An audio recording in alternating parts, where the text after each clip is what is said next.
Hello, welcome. Thank you for joining me. My name is Lauren James. I am the yoga and fitness program coordinator at the McFetridge Sports Center. And today we're going to go over some basic transitions that you'll see in most any yoga classes. So we'll just kind of break down a few options, mostly two options for different ways of getting either from the mat up to standing or from standing down to the mat. And so we'll go over a few options. I'll always give you option one will be a little bit easier. It will take a little bit less work, takes a little bit less mobility, and I'll give you a second option for most of these where option two will take a little bit more strength, a little bit more mobility, will be a little bit more challenging. And so you can swap any one of these out in any yoga class that you take. Okay, so to start, I'll start on my back.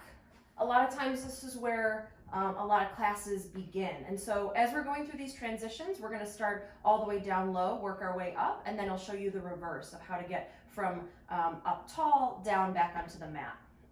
Okay, so if you're down on your back in any position, doesn't really matter sort of where you're at, one option to come up is to roll over onto either side. And when you do that, you can either start by hugging your knees into your chest. That's often how I cue this transition in my classes. But if you don't hug the knees into the chest, that's fine. But what we do want is when you roll over onto your side, you are resting your ear on your arm. And so this is going to help support your head and neck instead of allowing the neck to be sort of bent sideways by letting it rest right on the ground. So you rest your ear on your arm and support your head and neck, and you're in this tucked fetal position. And then from here, now this is a very important transition because oftentimes when people push down into the floor, they end up using the muscles of their neck, and the muscles of the neck are not strong enough to take on this transition, so you're putting too much pressure and too much stress in the neck muscles. So you really want to use the muscles of your upper body. I want you to think of this movement and this transition like a push-up. So it should take work, and I want you to really push your hands into the floor. So to start, you place one hand in front of either your chest or your face, but pretty close where you feel like you're going to get a lot of stability here. You push that one hand down into the ground, and then you turn so you're facing the floor. Now this requires a decent amount of mobile ability in the spine to be able to make this rotation, but that's the hope, that you can then face the floor, bring both hands down under the shoulders, push down to lift up, again like you're doing a push-up. Notice that my legs really didn't move. A tell when students end up using their neck is that that top leg straightens. This shows me that the muscles of your upper body did not take on the work, that some less than ideal spaces took on that work. So that's one tell. I don't want you to think about keeping your leg still, but just noticing if you're feeling compelled to kick that leg out, think about that transition a little bit. And then from here, of course, you could come right up to a seat. Okay, so that's option one, to come from a reclined position up to a seat. Option two, I already mentioned hugging the knees into the chest, and now this is optional. You could just rock from side to side, trace circles with your knees, maybe circles with the ankles. This gives you some mobility to move around a little bit here, but whether you take that in the first variation or not, the second option here, again, to come to a seat, we start here with our knees in towards our chest. I like to actually grab onto the backs of my thighs, but you can grab onto the shins. But we're gonna roll along the length of the spine. This is a play off rolling like a ball, like they do in Pilates. We don't do this in yoga too much, it's more a Pilates movement, but sometimes we borrow from them, they don't mind. So we tuck the chin into the chest, we make ourselves the tiniest, smallest little ball that we can. So the hope is that from the crown of my head all the way down my spine to my hips, I look like the letter C instead of a straight line, I suppose. So in Pilates, they call this the C curve. In yoga, we often think of this shape as like a cat pose. So whichever one resonates with you, but you tuck your chin into your chest, your knees into your chest, make yourself the tiniest little ball that you can, and then rock and roll along the length of your spine. Now, of course, you can just rock up once and you're there, but if you've got the time and if it doesn't bother your back, it's a good movement to rock and roll along the length of your spine. You're sort of breaking up the tension, the fascia, any muscles that are tight and have knots. You can sort of break those up as you go up and down. And it also is a little bit of a learning experience. If there's a space, like for me and my body, I don't know if you can see it on camera as I'm rolling, my lower back is a little bit tighter, and so there's sort of this flat spot where I sort of just thump into the ground and it's not very smooth and ball-like, that shows some tightness in your body. And so if you take on this rolling like a ball action and you notice that there's a spot that again is very flat and not very rounded, it's showing you the space in your body that is tight. So it's a good learning experience. Okay, so you either roll to the side or rock through to the center to come up to a seat. Another option with rocking through to the center, every once in a while, I hear teachers say this. I don't necessarily cue this, but there's nothing wrong with it. From here, rocking back and forth and then cross at the shins, and then you end right up in a cross-like position. So if this is where you want to end up, when you're rocking and rolling, you could cross your shins and just end up right here. Okay, so then from a seated position, a lot of times the next position that we take in a yoga class is into tabletop on our hands and knees. So option one is probably the one that most of you are very familiar with taking, just swinging the legs around to the side and kicking them around so that you end up in this tabletop position. And that's perfectly fine. There's nothing wrong with kicking the legs over to the side.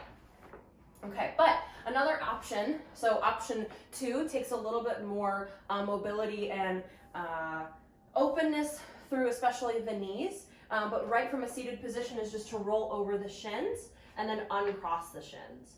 So again, option one is to swing the legs to the side. I always think this sort of is like, again, in Pilates, they do something called a mermaid stretch, and it has the two legs over to the side, sort of like a side saddle. So I often think of it like that, this sort of mermaid transition. Kick the legs over to the side, swing them around, and you end up in tabletop. But again, another option, and obviously you can come back through that same way. But another option again is crossing here, and you want to make sure that when the legs are crossed here, you're crossed mid-shin, not at the ankle. If you're putting an ankle on top of an ankle, you're putting a lot of pressure on the ankles. And joints don't really like that kind of pressure. So we want to put any pressure and any stress on bones.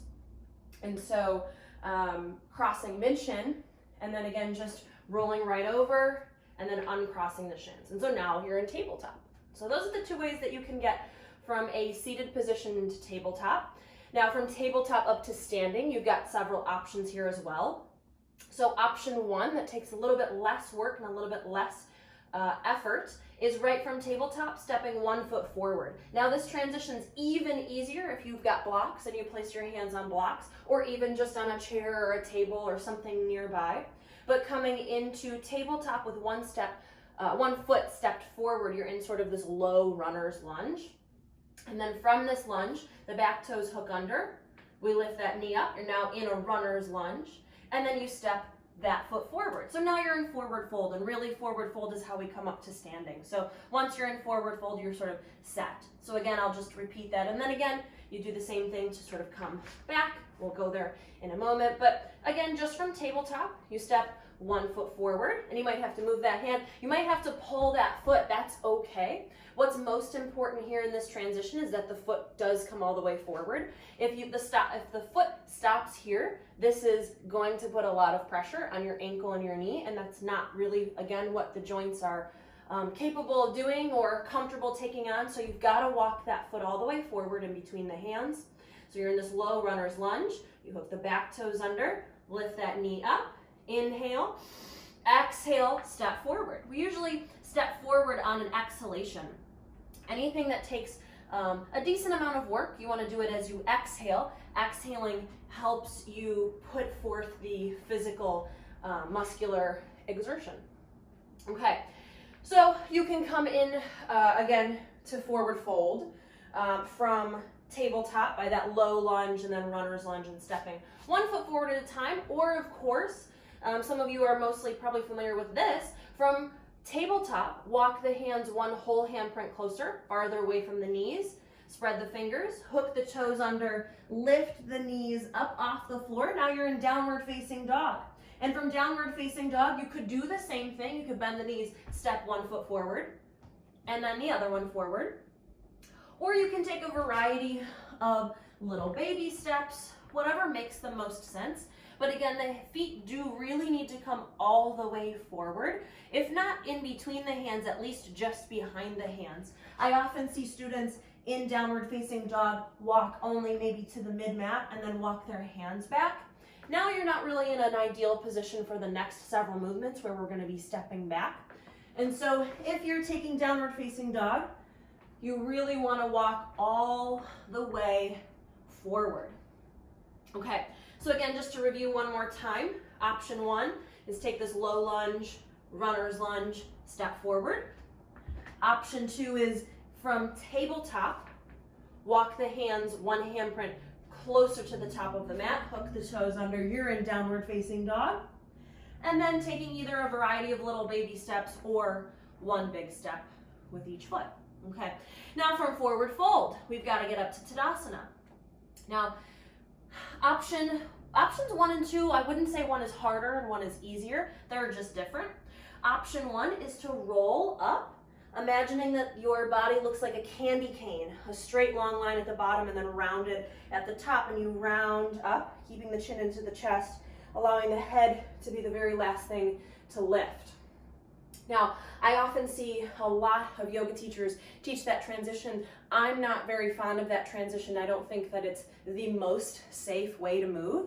But if a teacher is asking you to do that and it feels good in your own body, you are more than welcome to do that. Just because it's something that I don't do doesn't mean it's something that you can't do. Just from what I know, that feels like a transition that we don't want to make a habit of doing. So every time you come from forward fold, we want to make sure that it's not always that roll up. Every once in a while is okay, but if you're making a habit of that roll up, you want to think about changing that around. So again, one option is to just roll up. You want to make sure you're pushing your heels firmly into the ground, rolling up one vertebrae at a time. Head is the last thing to lift.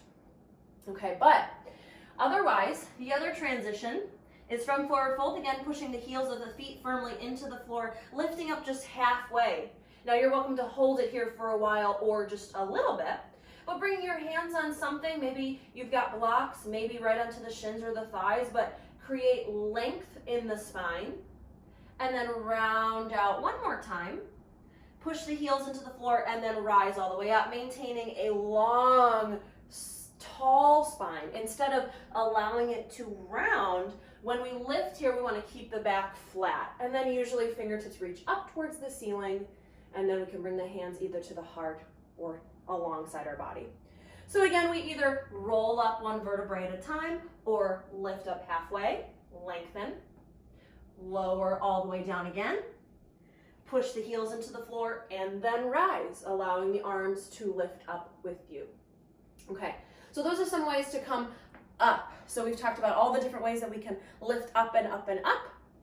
So now let's think about coming down. So same thing, it's mostly the exact same movements, just in reverse.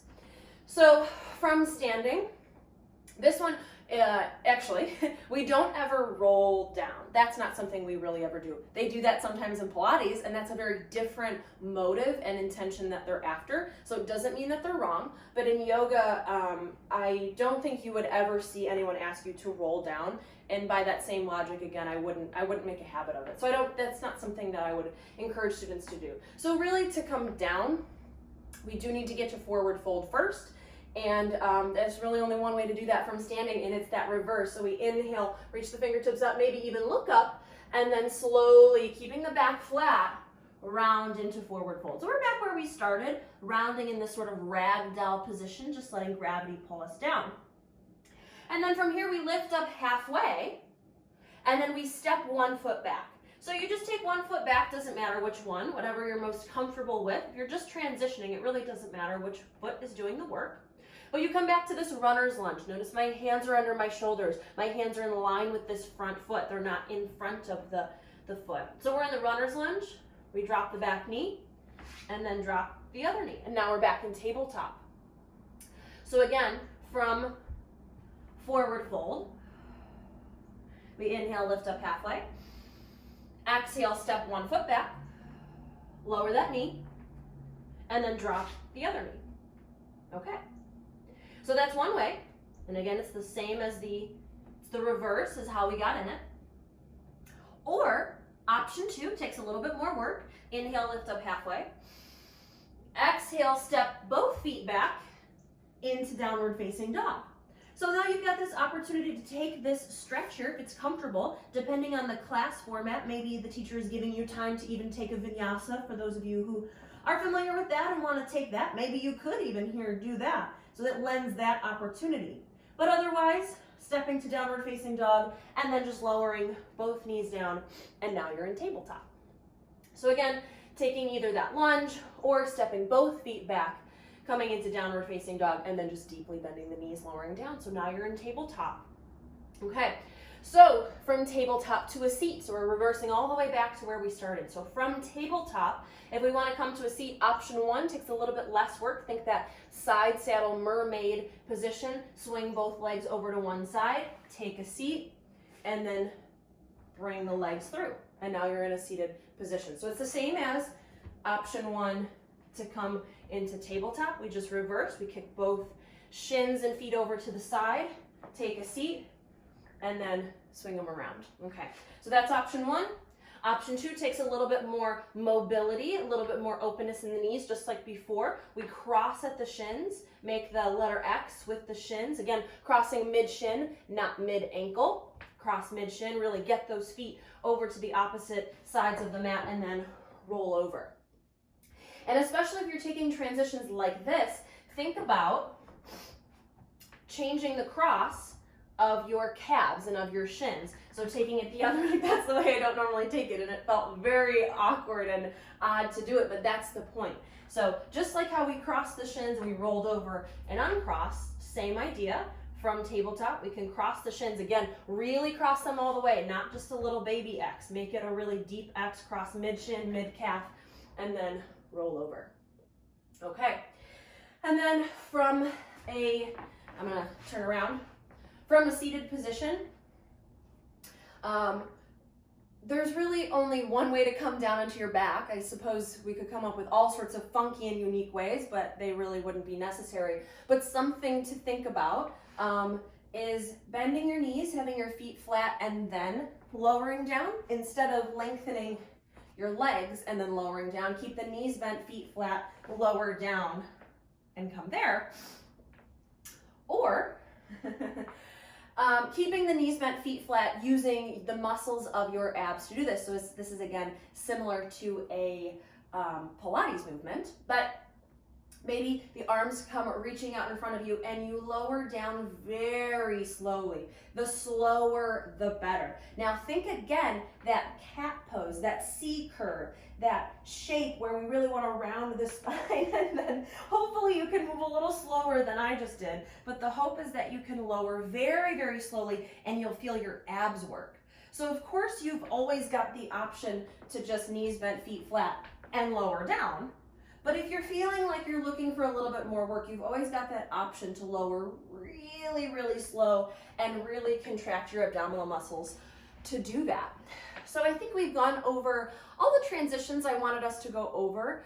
So again, we worked on how to come down to the mat, up to standing, and back down again in a few different ways. My name is Lauren. I am the Yoga and Fitness Program Coordinator at the McFettridge Sports Center. And hopefully you learned a little bit about some of these transitions. Again, you can always swap them out in any class that you're in, taking or leaving, and any suggestions, and just moving in a way that feels best for you. That is the whole point. So thank you so much, and stay healthy, stay safe, and see you soon. Bye. Thank you. Just kidding, I'm back. I forgot one transition, and this one's really just to be fun and playful and just to explore. If it is very challenging for you, that's okay. I teach this in group classes, and most people really struggle with this, so you are not alone if you're at home laughing at yourself. That is exactly what this is sort of intended to do. But they say, I don't know, I've read this several times in different reliable sources, say that if you can come down from a seated position up to standing and vice versa without the use of your hands, especially if you are over the age of, I think it was 50, might have been 55, you will supposedly live 5 years longer than the average person, because it's just the right combination of mobility and flexibility and strength, and because it takes both things. So if you want to try this at home, The lower you're sitting down onto the ground, the harder this is. So you might start by sitting on like a low ottoman or like a stack of blocks or like something lower to the ground. But if you're right on the ground, this is going to be the hardest one. And so what I like to have students do is hook their thumbs in front, make sure that you're not going to use your arms, just reach them out straight through, and from a cross-leg position, ideally, push down into the floor to lift up, and then do the same thing to come down onto the ground. And now you might sort of roll forward and one leg up and and that's, you got up without your hands. But the less of you that touches the ground, supposedly, the better. So every time a knee touches the ground or the shin touches the ground, you sort of dock 1 point off. So something to try, again, something to just be playful and lighthearted and try with, because it's kind of funky. You might try it and just fall over and laugh at yourself. That's okay. You weren't probably very far away from the ground anyways. So just something to try and think about, maybe explore while you've got all this time on your hands. So again, thank you for joining me, and I'll see you soon. Bye.